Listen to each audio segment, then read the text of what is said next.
The house had never felt so small. 3 people, 1 living room, and years of emotions crashing into a single moment. Arav stood between his mother and his girlfriend, his chest so tight he could barely breathe.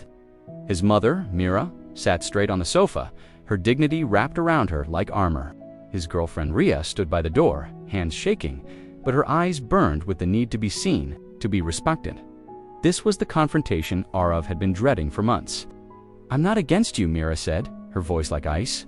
"I'm against what you are doing to my son." Ria swallowed hard. "With all due respect, Auntie, I didn't take anything from him. I didn't steal him from you." "You changed him," Mira accused. That one word, changed, hit Arav like a slap. "Yes," Ria replied softly, "because he was suffocating." The silence that followed was deafening. "Enough," Arav whispered, but neither of them heard him. Mira's voice cracked, but she pushed on. "I raised him alone after his father died. Every single sacrifice I made was for him. I know that, and I respect it. But loving a son doesn't mean owning his life." Mira shot up from the sofa. "Don't you dare teach me about motherhood," she snapped. "You'll leave one day. I won't." That single sentence shattered something inside Arav. It forced him to choose his future against his past. "I'm not asking him to leave you," Ria said, tears welling in her eyes. "I'm asking him to choose himself." Mira laughed, a bitter, hollow sound. Selfishness sounds so beautiful when it's wrapped in the language of love. "Stop," Arav's voice finally erupted, shaking the room.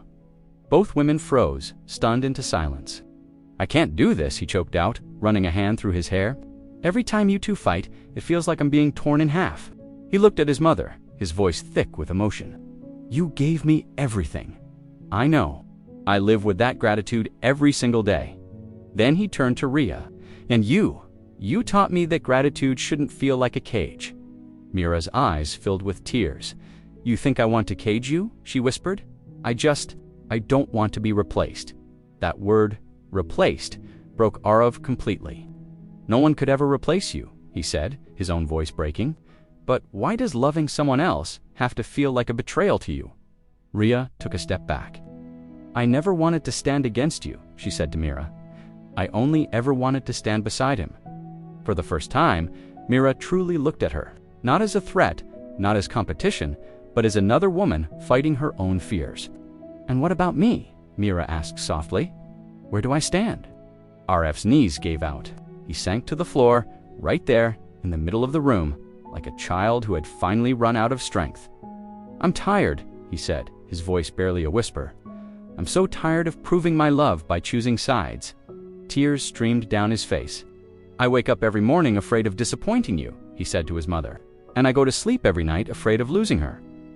Both women stared at him, seeing him this broken for the first time, exhausted, empty.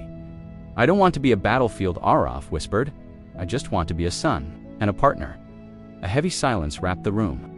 Mira slowly sat back down, her hands trembling. "I never saw this pain," she admitted.